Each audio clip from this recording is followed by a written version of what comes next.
Welcome everybody to the SiteCare staff training webinar. I hope you're all well, hope you're all staying safe and staying well, and it's a great pleasure to welcome you to the first of a series of staff training webinars excuse me, we're running over the next couple of weeks. As you know, some of you may well be furloughed at the moment, but while you're furloughed you can still be undergoing training. So this is SiteCare's opportunity to provide you with as much training content as possible. It gives me great pleasure to introduce you to Ant Blackman from Insight Optical, who's going to be giving today's webinar. Ant and his team at Insight Optical have been working with SiteCare now for just under a year, providing staff training across a whole range of subjects. And today's session is called Understanding UV Light. And as I say, it's the first in a series, so please look out for other training webinars. Without further ado, I'll hand you over to Ant for today's webinar. Thank you. Thank you, Ant. Yeah, lovely. Thank you, John. Welcome, everybody. So as John said, this is the first in a series of Monday webinars we're going to be doing for support staff. Today is the first one, which is about UV light, because summer is coming and we've got more lined up in the next few weeks for you as well. So this is going to take us about an hour.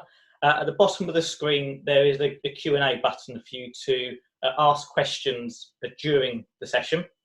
And then we've got time at the end to hopefully go through those questions that you have as well. So John said, I'm Ant Blackman. I'm the co-founder and director of training at Insight Optical Training. And we've been working with SiteCare to offer various forms of staff training, such as workshops and online courses. And then with today's webinars. My background is a dispensing optician, a contact lens optician. So like most of you, I'm furloughed from that at the moment. Keeping busy at home. Over the last 15 years, I've presented a number of CET lectures and written some CET articles, whereas today we're focusing on support staff. I also do a little bit of trustee work with the British Council for Prevention of Blindness and Vision Care for homeless people as well.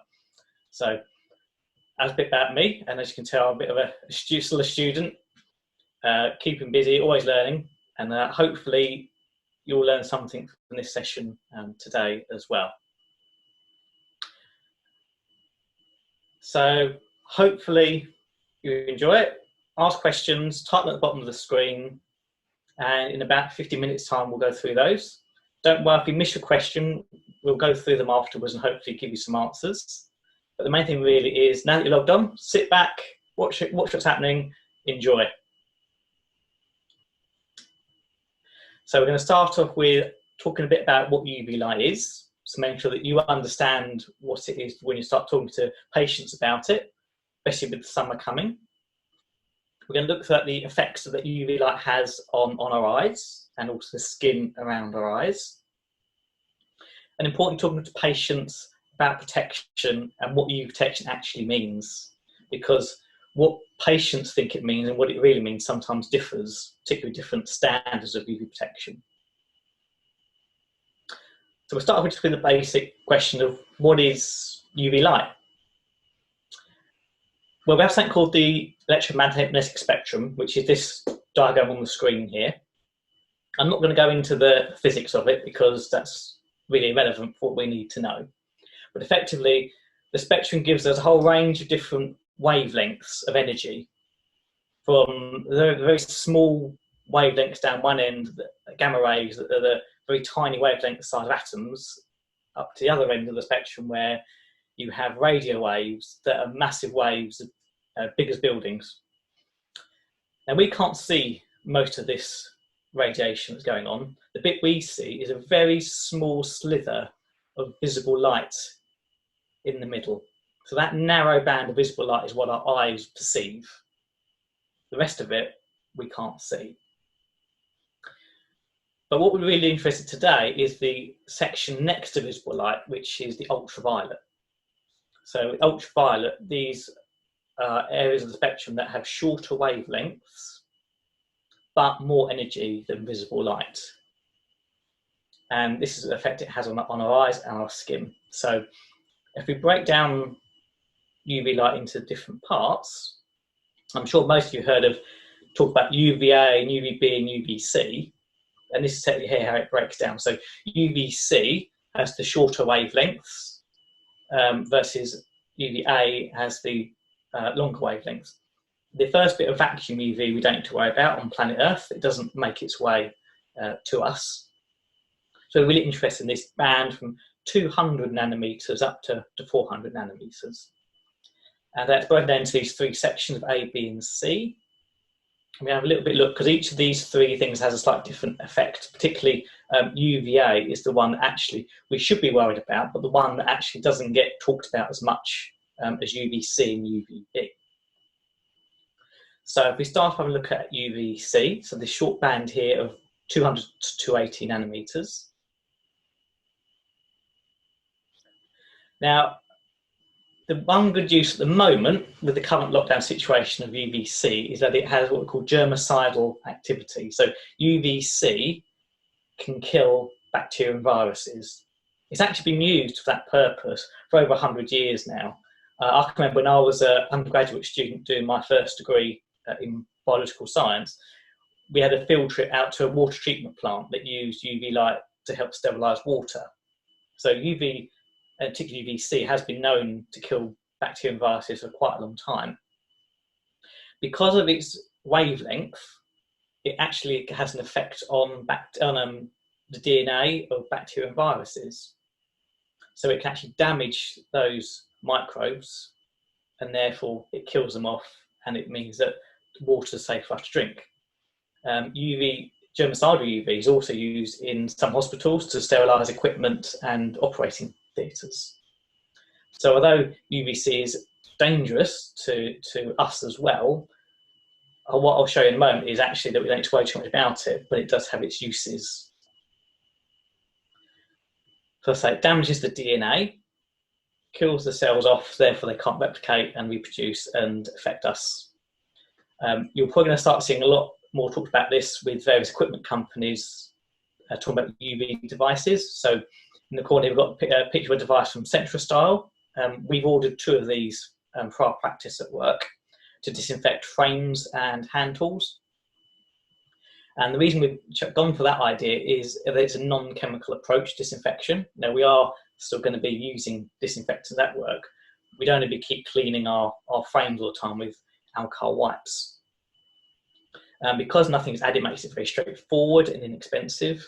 You place the items in the case there, press the button to start it, and it's a bit like one old style transition testers that we used to have, where you can just put the lens in to test them for UV light.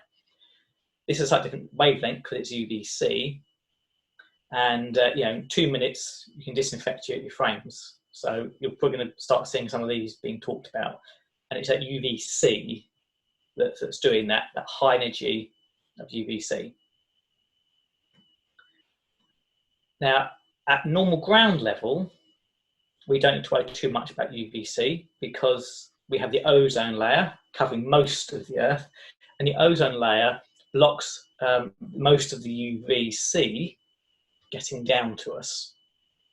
We're just talking about that narrow band, the first 220 to 280 nanometers.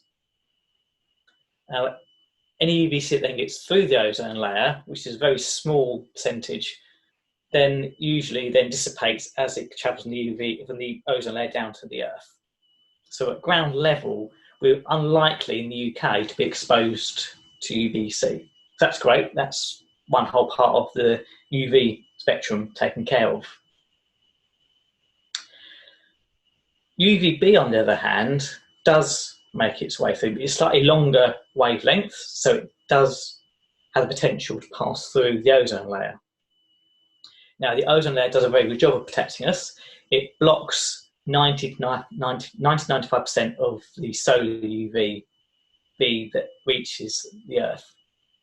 So that leaves about 5 to 10% that makes its way through to ground level. Now, UVB that reaches us gets absorbed by the skin, in particular the first main layer, the epidermis. That's that very sort of top layer of skin. And we know that because it can cause sunburn on our skin.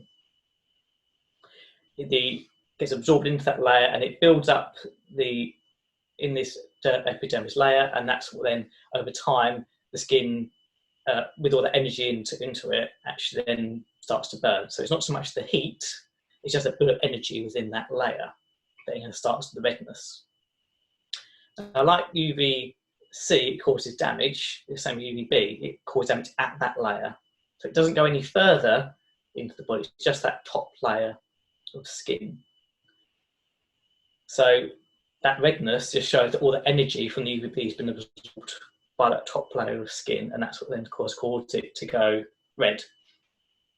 However, that redness is also a sign that actually there's been damage done at that layer of the skin, and the accumulation of that damage, over days, weeks, months, years, is what then increases our risk of getting skin cancer, because of the damage being done to the cells within that epidermis layer. And we'll have a quick look in a few slides' time about skin cancer in a little bit more detail. But initially, it's remembering that actually that sign of burning is the effect of the build-up of damage in that layer. And if we keep getting sunburn again and again, we're just increasing our risks of more health conditions further down the line. In particular, skin cancer, so the effect then of the build-up of damage and the response that the body has to that in trying to repair the damage to those cells. So UVA is probably even more important to worry about. It's a longer wavelength, so it penetrates the ozone layer very easily. 95% reaches us at ground level. So we're exposed to actually quite a lot of UVA compared to UVB. Because of longer wavelength, it can penetrate deeper into the skin. So rather than just the top epidermis layer, it goes deeper into the dermis layer. So that's actually where the skin cells are being produced and new layers of skin are being formed. So it's a much more active layer. It's also a much more sensitive layer. And because the UVA goes in, it damages these developing cells. That's what then causes aging of the skin. So wrinkles, affects collagen as well, so you get sagging of the skin, all from this deeper layer where new cells are being formed.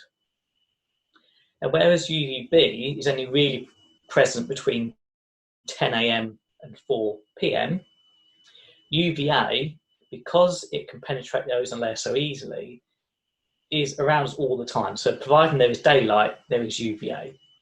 So our exposure to UVA is over a much longer period of time than UVB.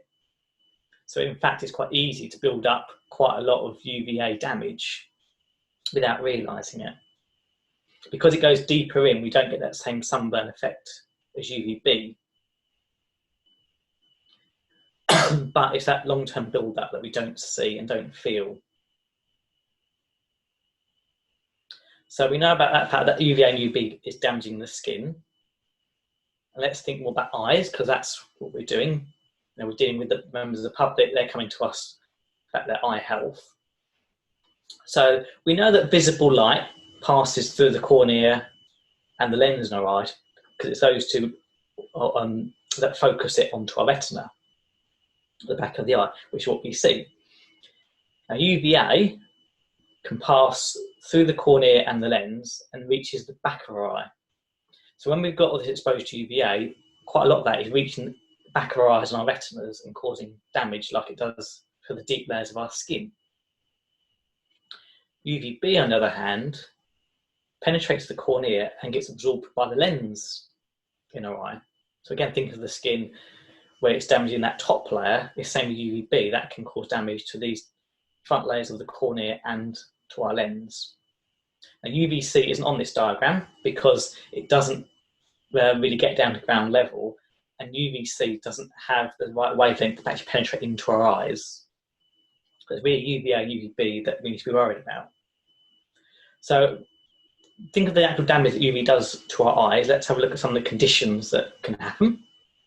So starting on the outside, so thinking about sunburn, there's something called photokeratitis. So that's the sort of technical term for it. In reality, what it is, it's actually like a sunburn to the front of your eye. So whether that's the eyelids or the cornea, so the clear window at the front of our eye, or even the conjunctiva that covers the white of our eye. So it can lead to something called photoconjunctivitis. So I think conjunctivitis and you think it's like a bacterial conjunctivitis, we've got sort of sticky eyes, that can also happen with exposure to sunlight as well. But photokeratitis is a severe burn, so it's very painful. As you can see in the picture, there's lots of redness across the eye and across the eyelids as well. Because the cornea at the front has suffered, that then leads to blurred vision, and the eyes are going to feel really gritty as well as painful. Because of that, they're going to be slightly photophobic, which is actually a posh name for aversion to bright lights.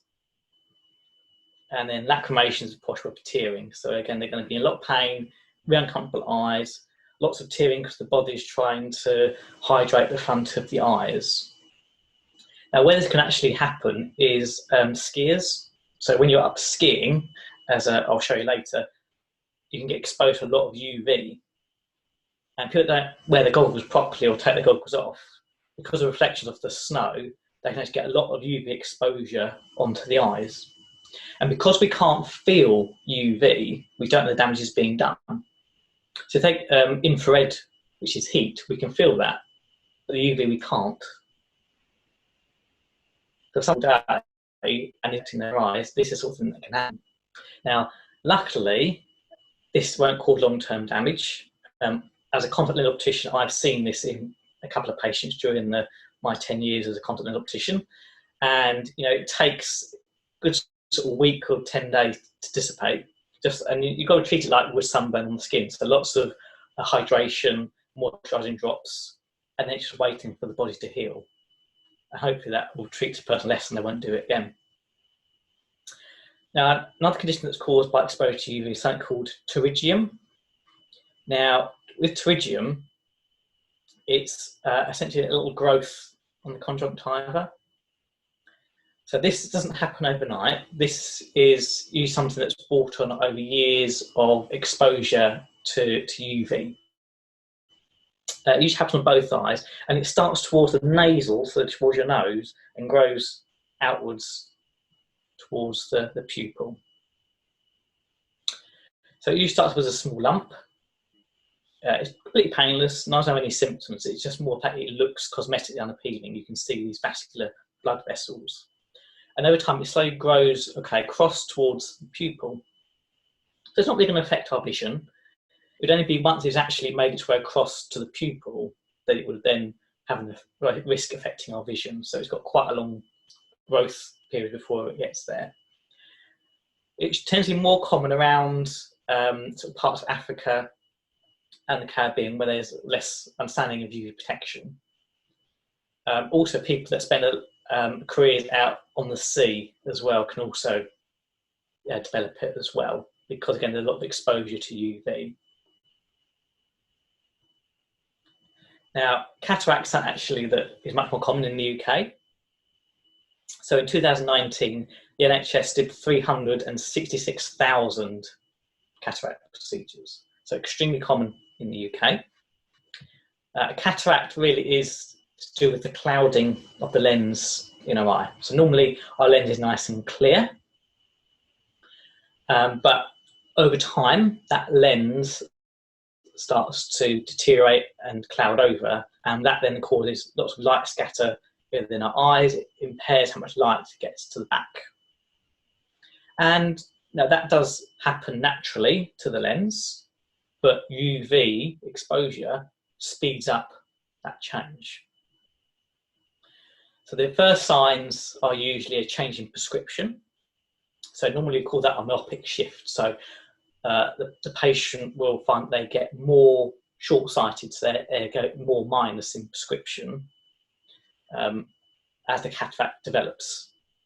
So there's something that will come back. They might have only had a sight test maybe a year ago, but in that time they've started to develop cataract, they've been changing the lens, and then they find after a year their prescriptions jumped, 050, 075, because of the change in developing in the cataract.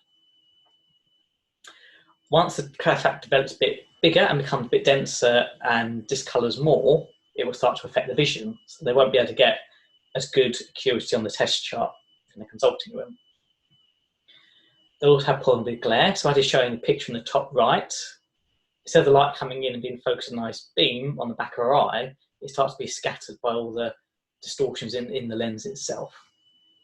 So that might affect their night driving, for example.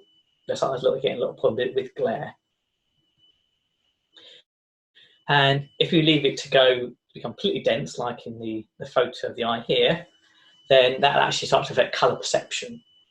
So by colour perception, it's not to be able to tell red from green, it's about different shades of colour. So if you actually gave them sort of a Dulux test chart of the colour blue and all the different shades of blue paint, they might be able to distinguish different shades of the same colour apart. And that's all to do with the fact that light isn't getting to the back of the eye properly.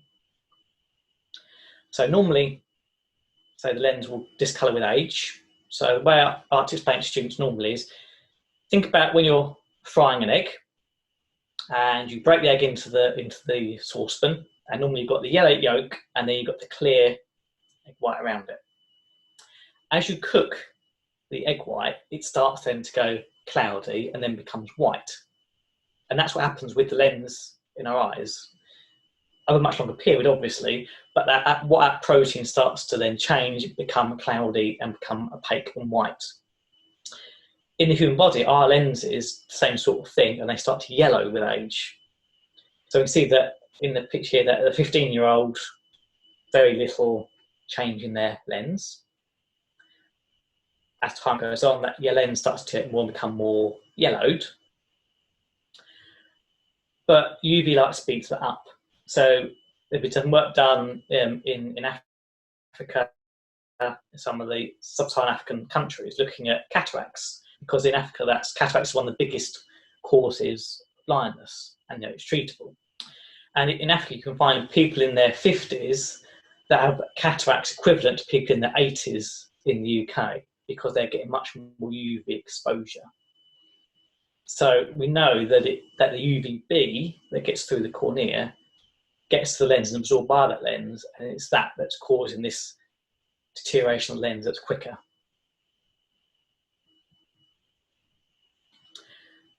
Another biggest issue is age-related macular degeneration, or AMD. And we just said that UVB is blocked by the lens, but the UVA gets past the lens and it reaches the back of our eye and hits our retinas. And we know that there's more UVA around than UVB, and we know that we're exposed to it for longer periods of time, because whenever there's daylight, there's UVA.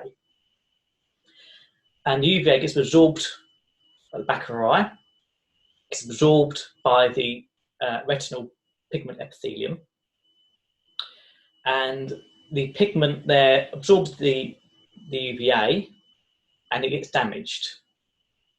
And get that accumulation of damage to that RPE layer by UVA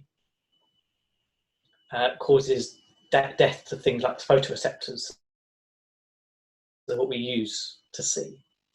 Over time that builds up, it affects around the central vision, so our macula, because that's where the lens focuses the light that comes into our eyes. Over time, that damage builds up. We start to see little yellow lumps at the back of the eye called drusen. And this is the accumulation of waste products from the RPE layer. And in most older patients, if you look at most people in their sort of late 50s, early 60s, you'll probably see 1 or 2 drusen present, because that's just natural aging. What UVA does is it's causing a lot more damage to the macular area than we would expect normally. So that's speeding up the development of these drusen. They're developing them much earlier, and therefore that's going to cause the development of AMD much earlier. And what AMD does is, as the cells, the photoreceptors die, it starts to affect that central vision. So we start with straight lines start to twist and bend because of the swelling and the distortion caused by the drusen. As it advances, you start to get the cell death, so then we start to lose parts of our central vision, which then causes that scotoma or blind spot in our central vision. And once those cells have died, they're not going to come back. They can't regenerate, they can't be repaired. So it's sort of thing really that we want to try and prevent AMD from happening.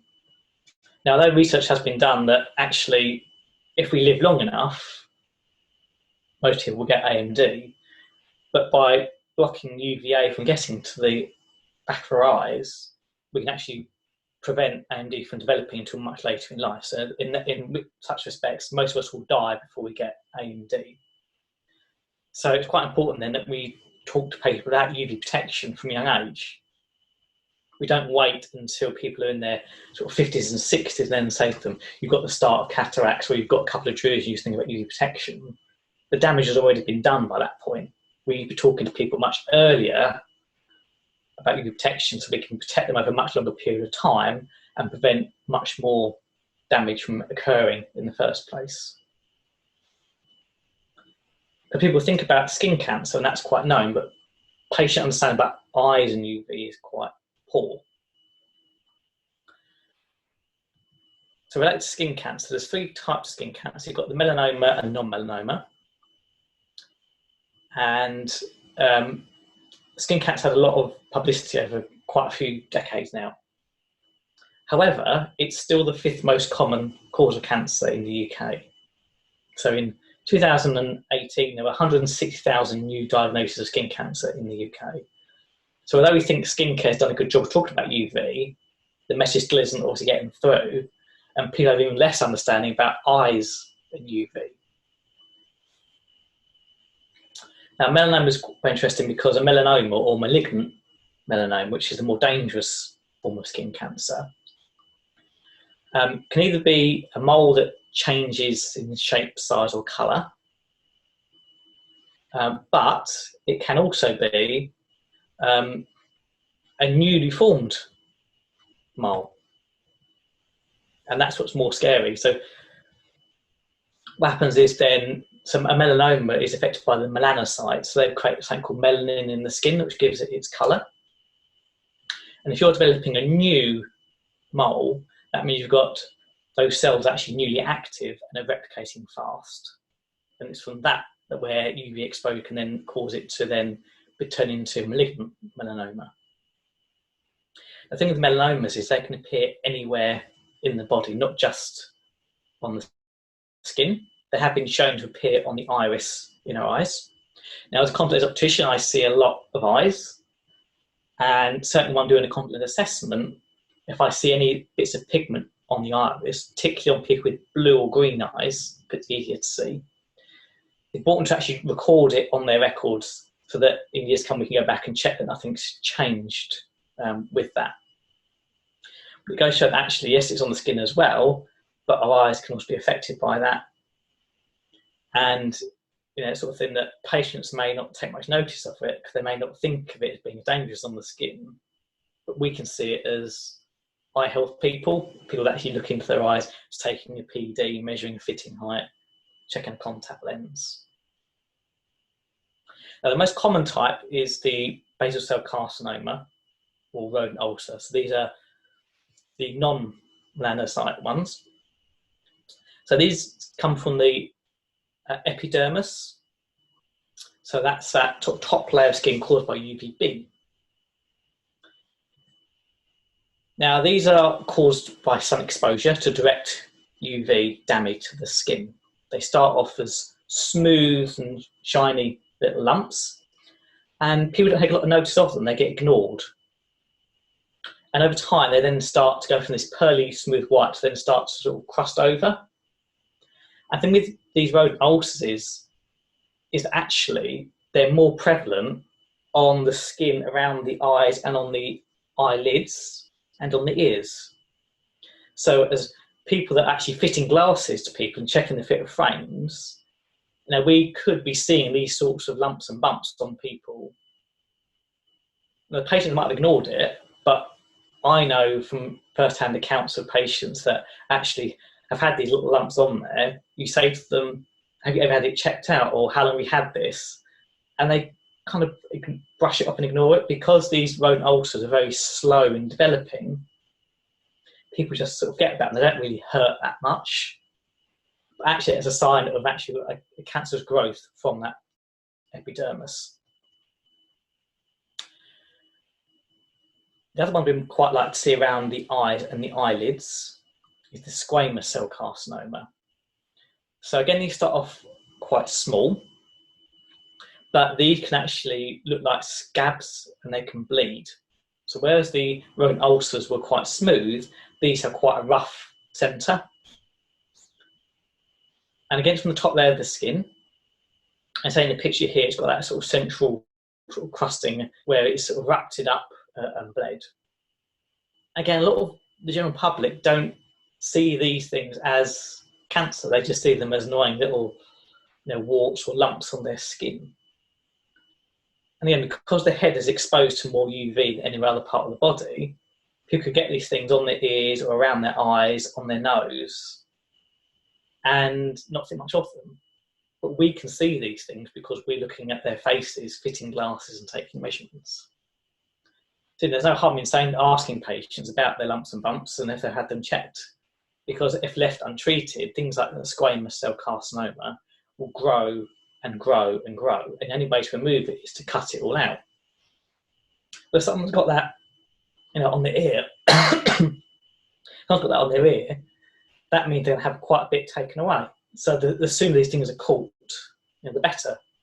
Similarly, if it's on the eyelid, we can't cut away too much of the eyelid, otherwise it exposes the eye underneath. So important to look at the patients and take an interest in them.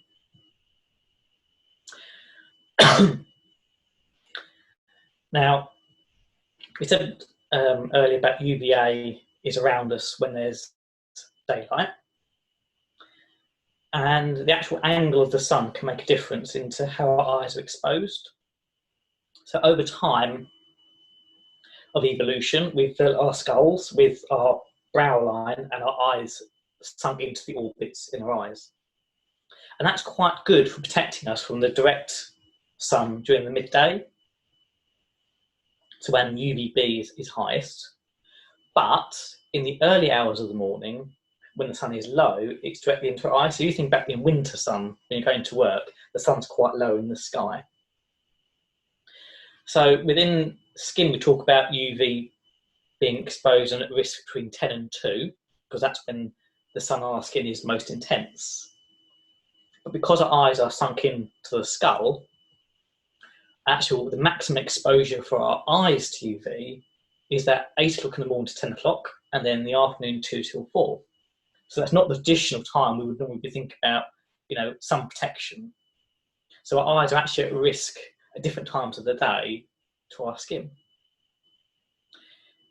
If the sun's low, we're getting UVB exposure, but also remember that UVA is around us whenever there's daylight. So there is a cumulative effect because our eyes are exposed for longer than the skin.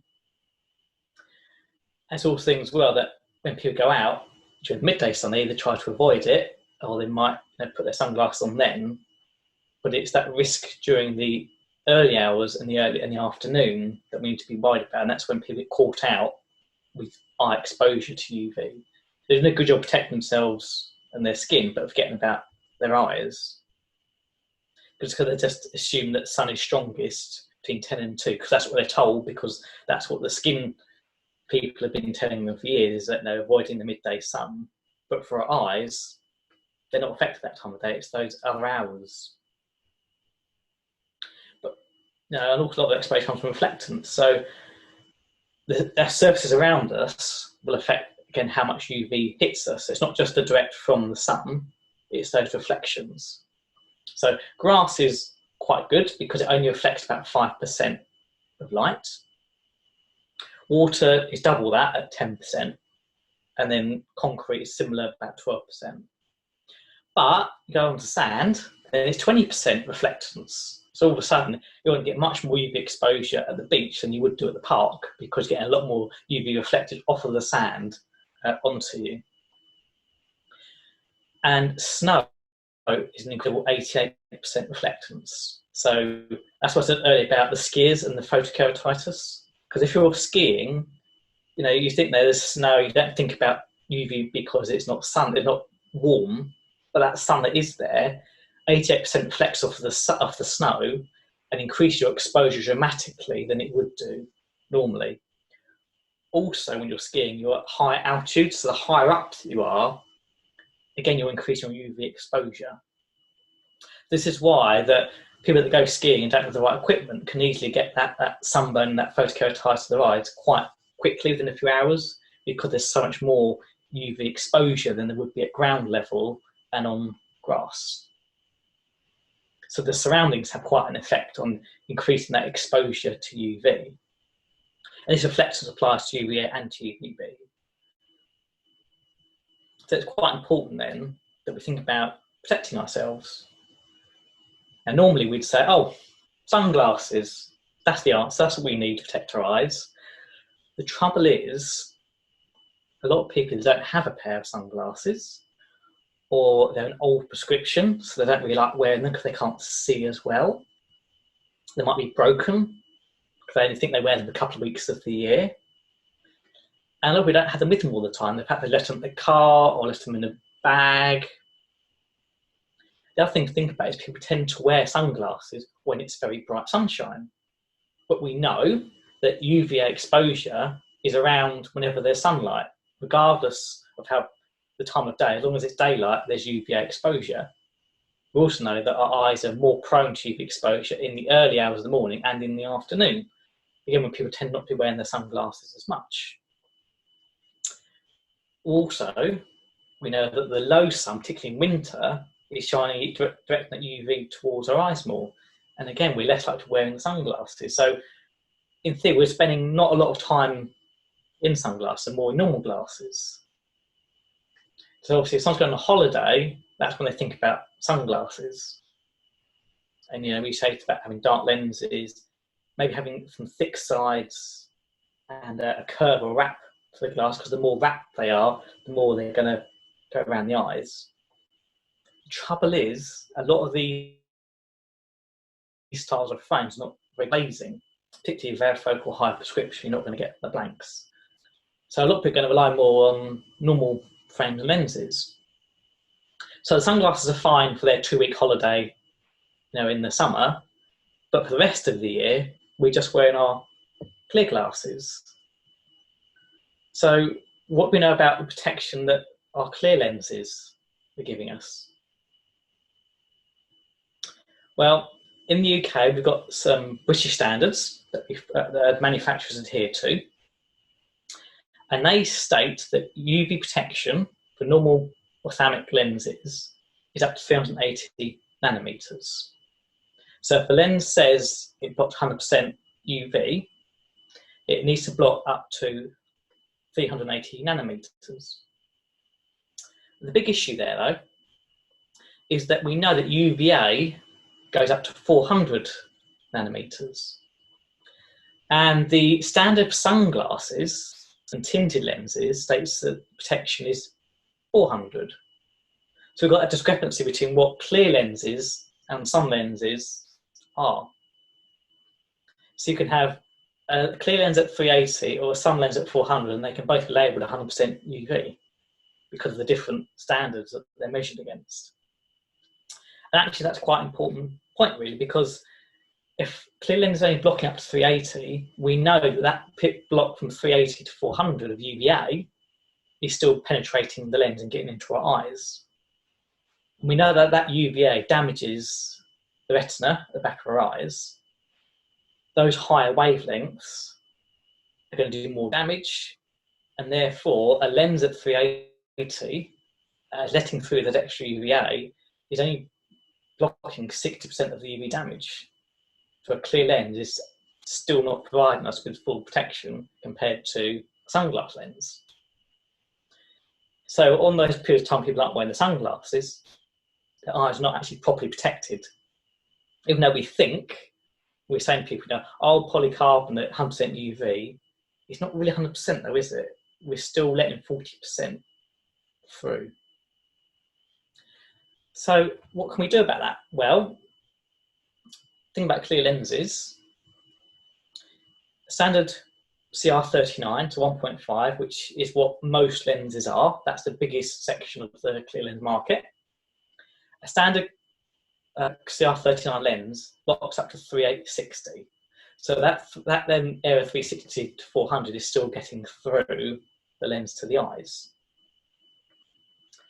Polycarbonate some companies brand it as 100% UV protection, but that's blocking out to 380, and it's still letting that 40%, that 380 to 400 of UVA through. So really, it's not providing the same level of protection as sunglasses would. The 167, so your thinner plastic, close, they're blocking up to 395, so they're still letting through some UV. And then the 174, so that's what I'm wearing at the moment, is the only material that's providing that natural 400 protection. Now you see on all these lenses that when you start using transitions, so transitions photochromic lens, that transitions is a product that brands itself as UV 400. So if you take your standard clear lens and the patient goes for a photochromic, that then boosts that lens protection up to the sunglass standard of 400 nanometers of UV. So another 1.74, the lenses are not providing the full protection. Now, many years ago, when I was a dispensing optician in the early days in practice, we used to get patients coming after cataract surgery, and the consultant used to recommend that they had a UV blocker added to their lenses, because back then, 15 years ago, not every intraocular replacement lens for cataract surgery had a UV block in it. They do now, but back then they didn't. So we used to order this UVX treatment in order to provide the UV 400 blocking. The trouble was patients didn't really like it that much. When you apply these UV treatments, they tend to make the lenses go a bit yellow, it's like discoloured, so they look like heavy smokers. So that put off a lot of lens manufacturers from improving CR39 up to UV 400 and keeping it down at 360. Now last year Zeiss was the first company to do it, and others have done it since, but the Zeiss lens range now is UV protection range. So a CR39 from Zeiss, instead of being 360, is now UV 400. All Zeiss clear lenses, they haven't paid me to say that, but all clear lenses from Zeiss are now UV 400. And they're clear, they don't have the yellowing, so patients can wear them without it affecting their vision. And other manufacturers now starting to come on board with this, that actually even standard clear lenses should provide better UV protection to our patients. Think about how many hours that they're warm. Now that's thinking about light coming directly in, direct interference of UV. But there's also an issue with reflections. So we talked about reflections off of snow being 88%, off water and sand. But you can also get UV reflections off of our spectacle lenses. So the lenses block direct light, but from the sides, we have got exposure on the sides, and light can get in from behind to hit the back of our lenses. And light coming at those angles will actually reflect off the back of the lens and come into our eyes. So although we stopped UV coming from the front, we forgot about what was being reflected off the back. About 10% of light will be reflected off the back of the lens into our eyes. So although we've gone to all the effort to block everything from the front, there's still some getting in from the back. And there is protection available from that in terms of the special anti-reflection coatings that block UV. So you might have seen some of these. So we've got the BBGR Neva Max UV, Shamir Glacier Plus UV, Crizal Sapphire UV. And these coatings on the back of the lens are specially designed so they absorb UV. So any light coming in from behind that hits the lens and gets reflected off won't have UV light. The coatings absorb that UV energy and stop it going into our eyes, and therefore protecting the back of our lens. But these are just coatings that protect the back of the lens. They don't affect UV coming in directly from the front. Whereas the three on the left here, so the UV control from Hoya, OptiMAR from Optimum, and the Zeiss UV Protect range with DuraVision UV, protect front and back. So if you've got a standard CR39 plastic with one of these 3 coatings on, you'll provide 100% UV protection front and back of the lens. So that's giving the patients the best possible protection. It's sunglass quality protection in a clear lens.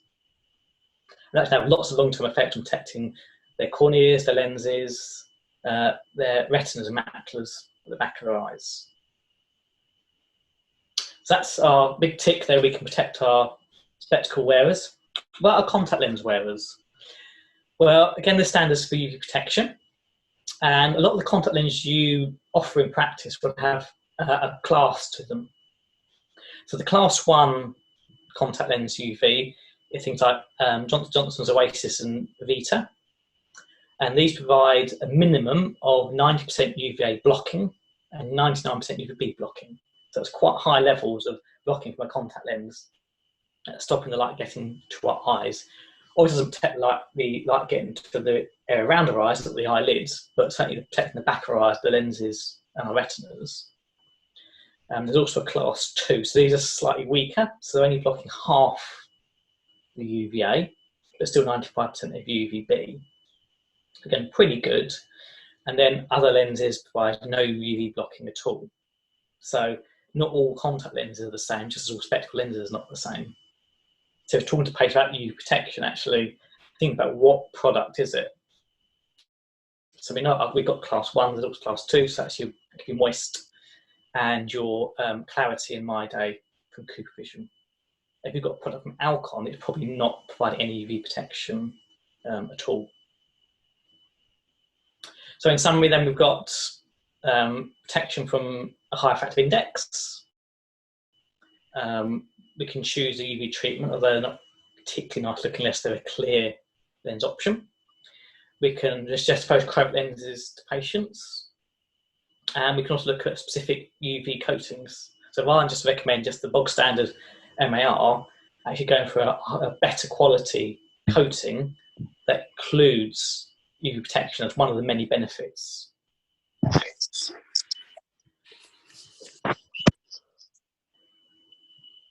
And then finally back to our patients.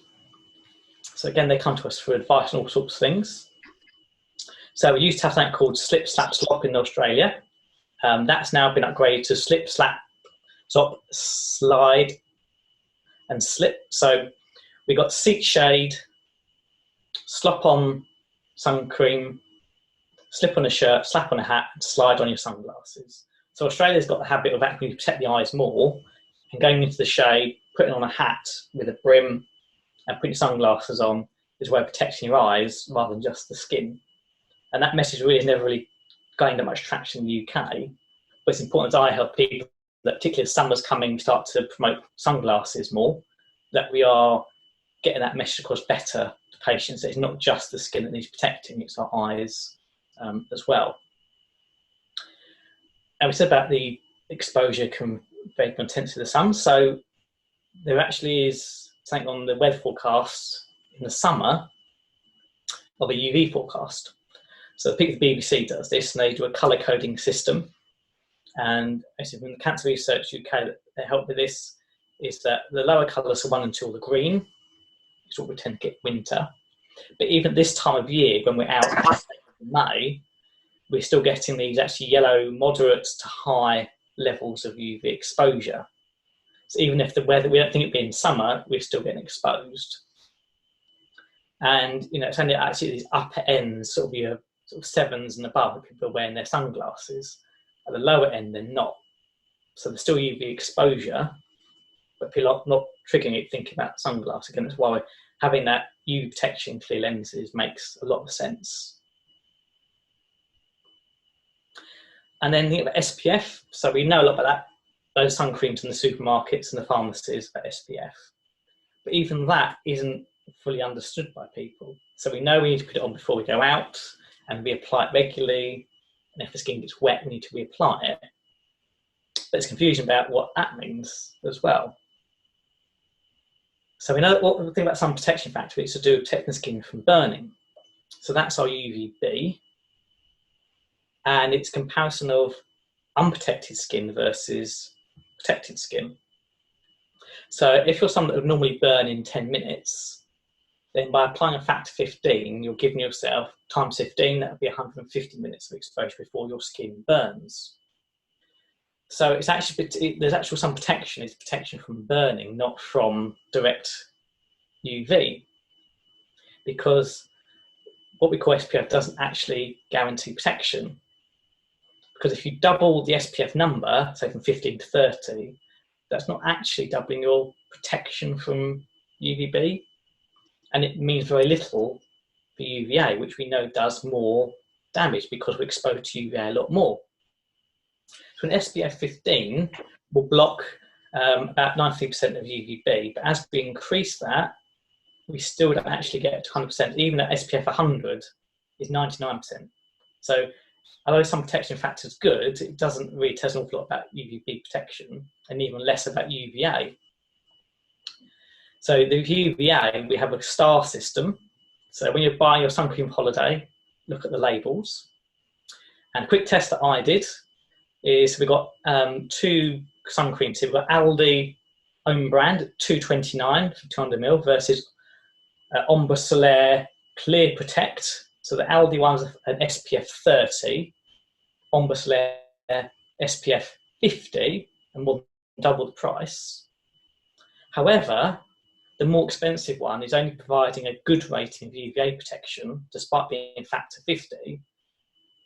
The Aldi own brand at factor 30 is actually providing a better level of protection. So the more here is actually what we think of UV protection, what's labelled as UV protection, isn't always as good as we think it is. Whether it's sun cream, contact lenses, spectacle lenses, actually understand what that protection actually means. And by understanding what UV protection is, we can better advise our patients on what UV protection they really need. And that sums up our first session. So thank you very much. I know we've got a few questions that have come in. There's still time to put a question down at the bottom if you want to type in a question for us to answer.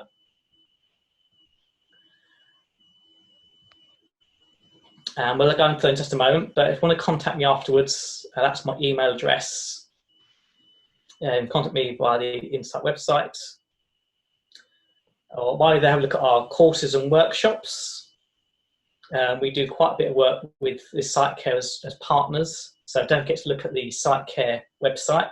So sitecare.co.uk/training, because you'll find some special discounts on there for workshops and courses as well. So thank you very much for listening. I think John will be coming in a moment. Yes, thank you very much, Ante. We've got a couple of questions on the Q&A. The first one's from Mike Ryan. He's asking, how does this affect frames? I think what he's saying there is, how does UV light affect frames? Yes. So a little bit depends on the material. So if you've got metal frames, then UV has very little effect on them. It doesn't penetrate into metal. So metallic frames are fine. Plastic frames, providing they're good quality ones, and actually that will go and be fine. But even your basic acetate frames will have lacquers applied to them during manufacture. And these lacquers are applied as a top layer to make it nice and shiny, also to prolong the life of the material, stop it drying out. So really, there's not that much to worry about with frames. The only parts that could suffer would be sort of the plastic end tips or nose pads.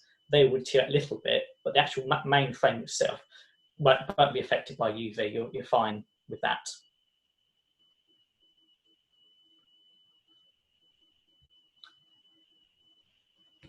Then we've got one there about artificial light. So that's a very good question. So there's been a lot of talk about high energy blue light. So your high energy levels of blue light can have similar effects to UV, and that sort of like artificial lighting can still penetrate to the back of our eyes and cause damage.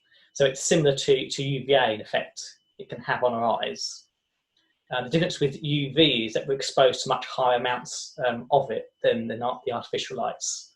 So again, provided we've got good spectacle protection, that should be okay. providing us with protection there. So yeah, it's dangerous if you're looking directly at it, but providing you've got some kind of barrier, you should be fine.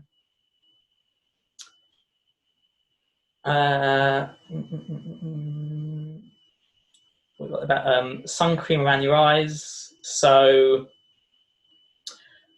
provided you're wearing good quality glasses, that will provide the immediate skin of the eyelids. A lot of sun cream now that are dermatologically tested for sensitive skin will be fine around sort of the cheek area, but you do want to be careful not to get sun cream into your eyes. The chemicals within sun cream that provide you protection will interfere with the tear film and cause a lot of reaction to your eyes, a lot of sort of streaming of tears as well. So yeah, you want to make sure you're covering the cheeks, but particularly sort of eyelids, really when you want to wear glasses instead.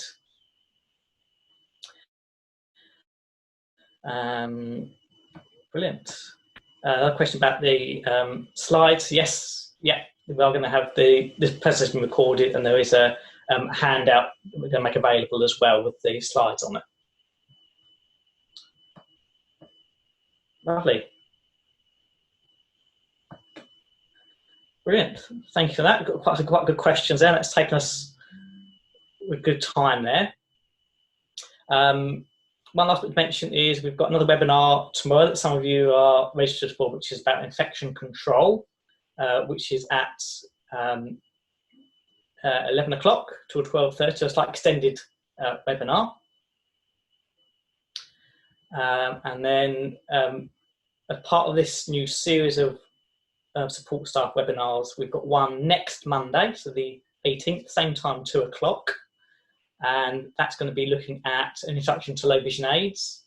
So just running through what's available out there and what some of the benefits are to our patients that need them and want help around low vision aids and advice on magnification. So I don't know if John's got anything else to add to that, but that takes us nicely around to the end of our first session. I hope you've enjoyed it. But as I said, don't forget to keep your eye on the SightCare website for more sort of training options coming up. And hopefully I look forward to seeing most of you next Monday as well. So thank you very much. Take a good rest of your day. And I shall see some of you tomorrow and even more of you next week. Thank you very much.